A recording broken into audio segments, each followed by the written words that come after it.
News 18 पूरे भारत से लगातार कोरोना वायरस से जुड़ी खबरें आप तक लगातार पहुंचा रहा है। देश में 21 दिन का लॉकडाउन है। आप भी नियमों का पालन करें और खुद को सुरक्षित रखने के लिए घर पर ही रहें। न्यूज 18 इंडिया हर घंटे कोरोना बुलेटिन भी आप तक पहुंचा रहा है। लॉकडाउन के दौरान देश में 10 करोड़ लोग रोज न्यूज 18 देख रहे हैं। न्यूज 18 पर भरोसा करने के लिए हम अपने करोड़ों दर्शकों को धन्यवाद कहते हैं। साथ ही साथ इस मुश्किल घड़ी में अपने उन reporters, video journalist, design team और सपोर्ट स्टाफ के हौसले और जज्बे को भी सलाम करते हैं, जो देश के चप्पे चप्पे से आप तक हर खबर लाकर पहुंचा रहे हैं। एक घर केंद्र सरकार ने सभी राज्यों को लॉकडाउन सख्ती से पालन करवाने का आदेश जारी कर दिया है।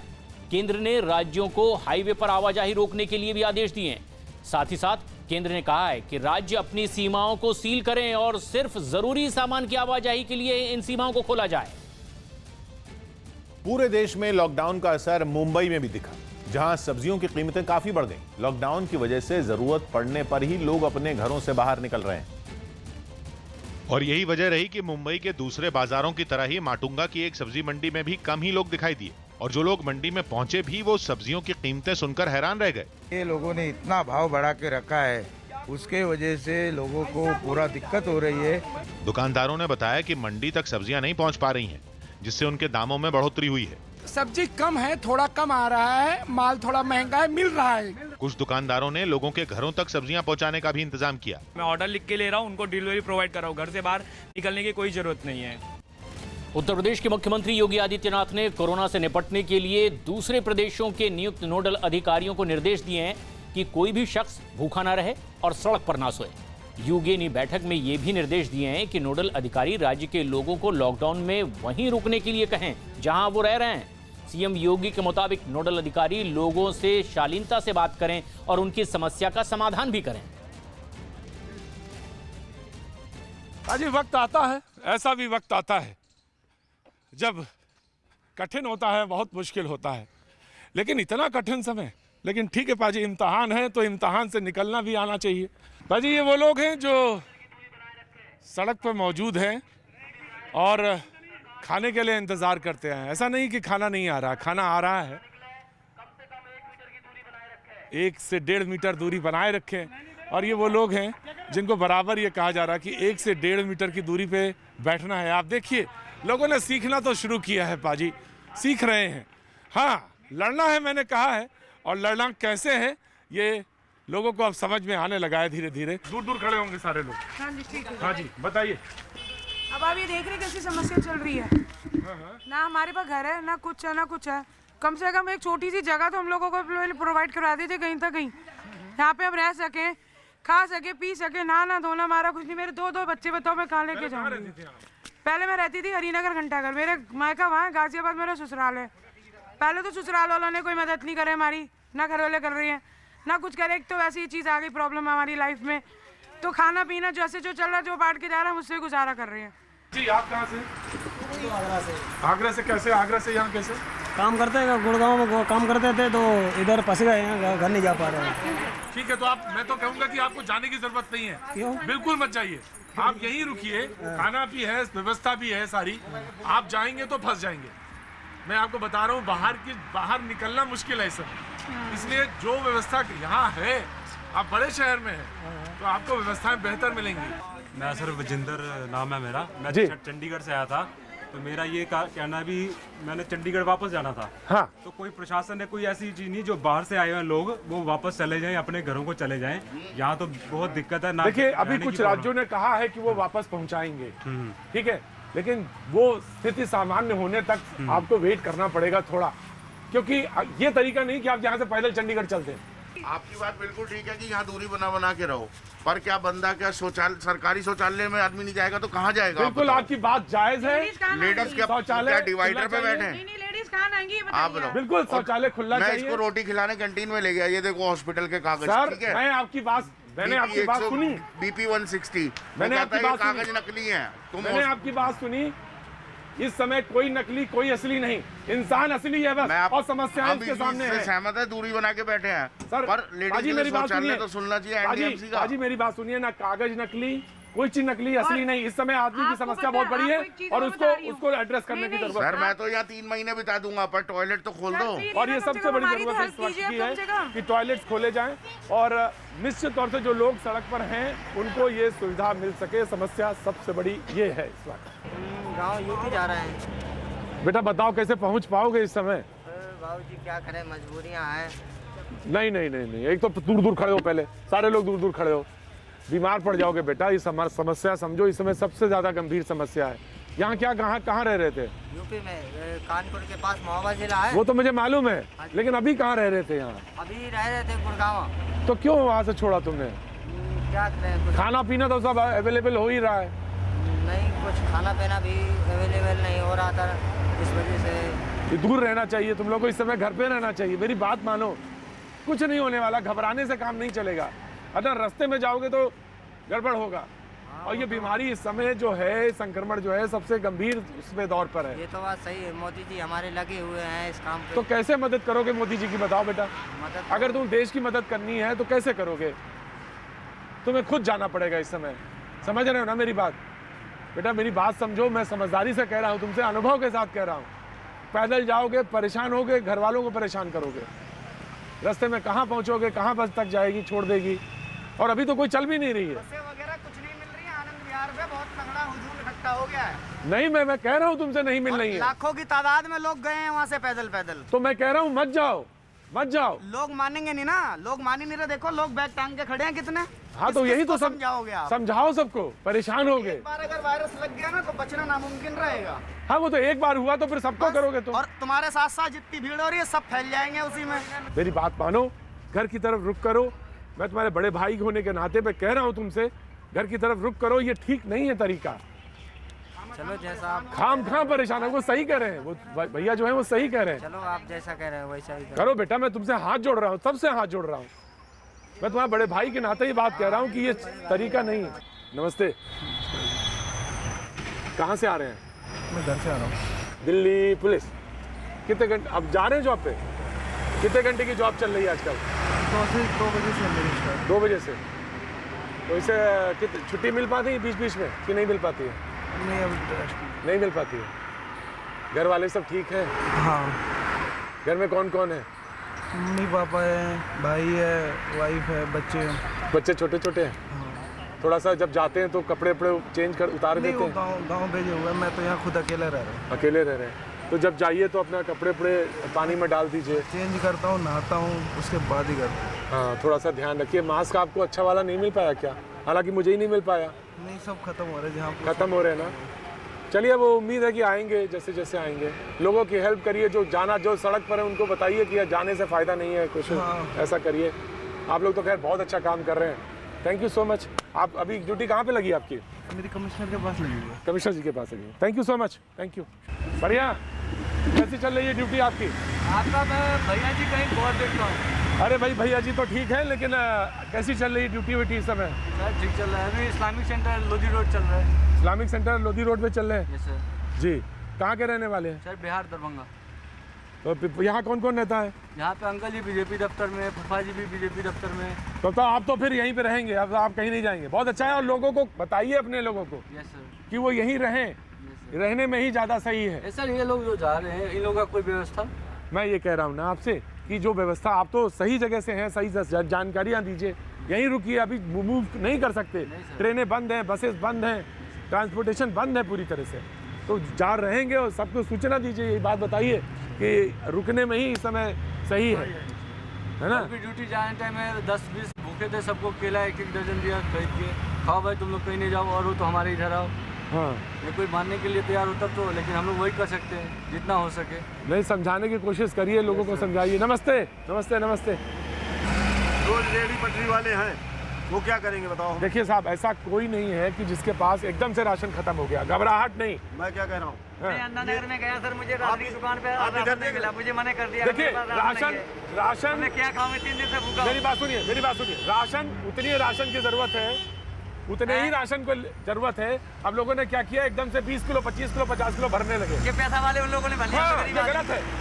ये पैसे वालों को सोचना चाहिए। हाँ, कि स्टॉक करके रख लिया, 100 किलो 2 कट्टे 50 किलो हाँ आटा ही भर लिया। ये शाम नहीं को राशन लेने गया तो ये रेलवे कॉलोनी जो सड़क पर है उसको दिक्कत हुई। मेरे को राशन नहीं मिला, हाँ। मैं भूखों मर रहा हूं, क्या खाऊं, होटल भी बंद है। देखिए मैं देखिए ये दुगने दाम वाली बात गलत है बिल्कुल, ये नहीं होना चाहिए। और ये जो एकदम से दाम 70 रुपया किलो कर दिए नहीं और 40 रुपया किलो आटा मिला। एक बार माता सुनने को हाँ 5 रुपए का पार्ले जी बिस्किट 15 रुपए में बेचते हैं। बताओ मैं क्या करूं? ये ड्राइवर क्यों मोदी सरकार भी ये सोचना चाहिए कि ये क्या कर रहे हैं, पब्लिक ने क्या ले लिया है। कोरोना के लिए काम कर रहे हैं हम लोग भी, इमरजेंसी ड्यूटी कर रहे हैं, क्या हम लोगों को कुछ मिलेगा कि नहीं? सुनो मेरे बात, एक बात जवाब देना। घर में बेटा है, बाप है, बीमार पड़ जाता है तो क्या करते हो? पैसा मांगते हो उससे? क्यों मांगा करो। अगर बाप बीमार पड़ जाए, बेटा बीमार पड़ जाए तो क्या करते हो? ये तुम्हारा देश क्या है? तुम्हारी माँ है ना, है कि नहीं है? तो माँ बीमार पड़ जाएगी तो पैसा मांगोगे? फिर क्या नाम तुम्हारा? गौरव कुमार। इस समय ही देश के में जो रहने वाले हैं उनके चरित्र का पता चलता है कि आप कैसे चरित्र के व्यक्ति हैं। सब्र है मुझे मालूम है ना, सब्र है, सब्र का इम्तिहान है, ये भी मुझे मालूम है। लेकिन 50 लाख का इंश्योरेंस है, सिक्योरिटी को कुछ दिया। अरे होगा ना, ऐसे वही तो समय है, इसी समय में तो है। कैसे कैसे मिल जाएगा, ऐसे मर जाएगा, फिर मरने देंगे। चलो भाई यही तो है। जी नमस्ते। सर कुछ आपसे नॉर्मली बात करना चाहता हूँ। हाँ जी बताइए। ऑफ स्क्रीन ऑन स्क्रीन कुछ भी हो, ये जितने गरीब हैं कुछ भी हो, लोग मैं स्पेशली इसलिए रुका हूँ, ये खाने के लिए कम ज़्यादा गुटखा बीड़ी तंबाकू अल्कोहल इस चीज़ के सर्च में यहाँ पर बहुत लोग ढूंढते हैं। भैया कहीं पर बता दो, कहीं पर ब्लैक में मिल रहा, कुछ बता दो, कहीं पर बीड़ी सिगरेट गुटखा, बहुत लोग आते हैं। मतलब हमारे यहाँ भी सर्वेंट्स हैं, मेड्स हैं, मतलब चौकीदार है मेरे घर के अंदर, सब ज़्यादातर वो लोग गुटखा बीड़ी सिगरेट से उनकी मैंडेटरी आज की डेट में यही है, फूड नहीं है। देखिए मैं ये तो नहीं कहूँगा, देखिए घबराए हुए हैं लोग, परेशान हैं बेचारे, ये लोग भी परेशान हैं। और देखिए जिसको नशा है वो नशा वाली बात तो अलग, इस समय तो रोटी सबसे बड़ी मेन चीज़ है। सर मैं आपसे कह रहा हूँ कि आपके यहाँ जो भी लोग हो, इस समय तो बहस का भी वक्त नहीं है। जो भी हो जितनी मदद कर सकें आप उतनी प्लीज़ करिए, प्लीज़ करिए। पूरी सब्जी बना के बंटवाइए सर, सब्जी बंटवाइए और आटा दाल चावल जो हो सके, जो सामर्थ्य में वो करिए। आप लोगों ने तो सोशल डिस्टेंसिंग बना रखी है। सर बनानी पड़ेगी, मजबूरी है। हाँ नहीं मजबूरी नहीं आप लोगों ने तो मैं आपको बता दूं, कुछ डॉक्टर्स लोग ऐसे हैं जिनको खाना नहीं पहुंचेगा तो वो भी आगे काम नहीं कर पाएंगे। और हमारी जो मेन काम है, हमें डॉक्टर्स को पहुँचाना खाना। इससे हम हॉस्टल है, डॉक्टर्स हैं जो कि वहाँ से बाहर निकल नहीं सकते हैं और खाना वो अंदर बना नहीं सकते हैं, कि हॉस्टल वाले डॉक्टर्स के लोगों को इतना टाइम नहीं कि खाना बनाएंगे, तो उनको पहुँचाना हमारी जिम्मेदारी है कि आगे वो भी ठीक रहे। और शायद हम भी इसलिए डिस्टेंस बना रखे कि लोगों को पता लगे कि अगर हम हैं तो हमारी मजबूरी है काम करना, कि उनको भी कुछ फर्क पड़े और कुछ हमें फर्क पड़े, कि हम भी कुछ कर सकें उनके लिए। अदरवाइज तो कुछ नहीं है कि हम भीड़ लगाएं। एक्चुअली में आप लोग डॉक्टर्स को, जो नर्सेज हैं, मेडिकल स्टाफ है, पैरामेडिकल स्टाफ है, उसको खाना पहुंचा रहे हैं। हाँ ज़्यादातर यही होता है, हॉस्टल के बच्चे जो पढ़ने वाले हैं, जो घर से बाहर निकल नहीं सकते हैं, पढ़ने वाले बच्चे हैं, दिल्ली शहर में कितने NGO वगैरह सब कुछ है, उनको खाना पहुंचाना, उनको खाना पहुंचाना पड़ता है, मजबूरी है। आप इस समय में सबसे बड़ा काम कर रहे हैं साहब। सर ये तो खैर हमारे बोलने का, ये तो जिसको जैसा लगे, मगर हमें इतना पता है कि हम जो कर रहे हैं सही कर रहे हैं और कोशिश करेंगे कि आगे भी हमारी कंपनी हमें आगे। देखिए बाजी कितनी बड़ी बात है कि आपका नाम क्या है? मुकेश। ये हीरो हैं, आज के हीरो हैं, ये हीरो हैं, ये हीरो। देखिए बैठे भी हैं तो 1.5 मीटर का फासला बना के, और सारे लोग जितना ये लोग खाना पहुंचा रहे हैं, स्विगी के लोग हैं यहाँ पे, सारे लोग डिस्टेंस बना के बैठे हैं और सारे लोग यहाँ पे इस बात की प्रतीक्षा कर रहे हैं कि जैसे डॉक्टर्स हैं, पैरामेडिकल स्टाफ है, पुलिस के वो कुछ लोग हैं, जो स्टूडेंट्स बाहर से आए हैं, जो रुके हुए हैं यहीं पे, और बहुत तादाद में लोग रुके हुए हैं, उनको खाना कैसे पहुंचाएं। तो इनको क्योंकि खाना बना नहीं सकते तो ये खाना पहुंचा रहे हैं और इसी तरह ये काम कर रहे हैं। आपका नाम क्या है साहब? मेरा नाम मोहम्मद ताबिश है। मोहम्मद ताबिश, कहाँ के रहने वाले मोहम्मद साहब? सर पुरानी दिल्ली। पुराने दिल्ली में। घर में सब सही है? सब सही है। घर में कौन कौन है? सर पापा है, मम्मी है, 4 भाई हैं, मैं हूँ। 4 भाई। बाकी सारे लोग घर पर हैं? जी सब घर पर हैं। आप ये स्विगी में कर रहे हैं काम? जी मैं स्विगी में करता हूँ सर। जी तो कितने खाना रोज पहुँचा देते हैं आप अभी? सर दिन में आप खुद? सर मैं 6 से 7 ऑर्डर मार देता हूँ दिन भर में 6 से 7 ऑर्डर। आप भाई कितने ऑर्डर दे देते हैं? ऑर्डर कर पाए हमारे पास ऐसे, हम दिन में मारने को 20 ऑर्डर ही मारते हैं। मगर इस समय फिलहाल ऐसा है कि जो बाहर के लोग भी हैं, अच्छी बात है, वो भी बाहर का खाना कम खा रहे हैं, मगर जिनकी मजबूरी है वो खा रहे हैं। तो जिस तरह का है मैच चल रहा है, जैसे कल 10 मारे, आज 8 मारते, कुछ पता नहीं है, एक ऑर्डर भी मरेगा तो वो भी मारना पड़ेगा। 2 है 10 15 20 कुछ लगता है कितने ऑर्डर आ जाए। यहाँ पे सारे वही लोग बैठे बाजी दिखाने की कोशिश करेंगे। हम सारे वही लोग हैं जो इस वक्त दिल्ली की सेवा कर रहे हैं और लगातार जुटे हुए हैं। वो उन लोगों को खाना पहुंचा रहे हैं जो आपकी और हमारी, आप सबकी सेवा में लगे हुए हैं। बहुत बहुत शुक्रिया साहब, थैंक यू सो मच। आप सारे लोग बहुत अच्छा काम कर रहे हैं। Thank you, thanks a lot, thank you so much, thank you. Thank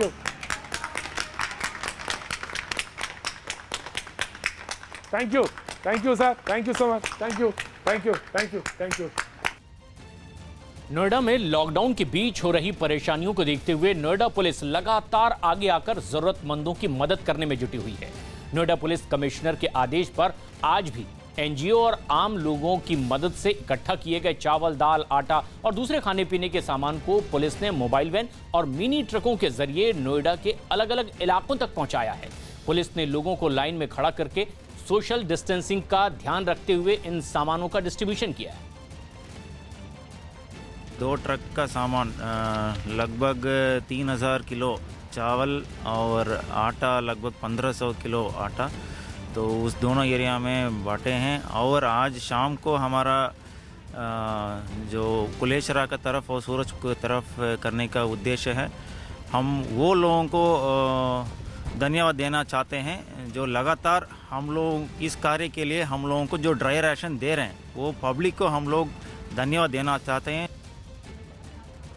हम पुलिस की वैन के साथ ममूरा गली के इलाके में पहुंच चुके हैं। आप यहां पर देख सकते हैं कि पुलिस की ये वैन, जिसमें कि राशन और रोज़मर्रा की ज़रूरत की चीज़ें हैं, ये इसमें से निकाली जा रही हैं। और यहां पर लोगों की यहां पर भीड़ है, जो आम जनता है, जो ज़रूरतमंद लोग हैं, आसपास के लोग हैं, वो यहां पर बाकायदा सोशल डिस्टेंसिंग का पालन करते हुए खड़े हैं। करीब करीब 1-1 फीट, 1-1 मीटर का जो डिस्टेंस इसमें रखा गया है, इंश्योर किया गया है पुलिस की तरफ से। और ये लंबी कतार है जो आप देख सकते हैं, जहां तक मेरी नज़र जा रही है वहां तक लोग जो है पंक्तियों में खड़े हैं, कतारों में खड़े हैं। और एक एक करके इन लोगों को बुलाया जाएगा और उसके बाद जो राशन की सामग्री है वो उन्हें दी जाएगी ज़रूरत के हिसाब से।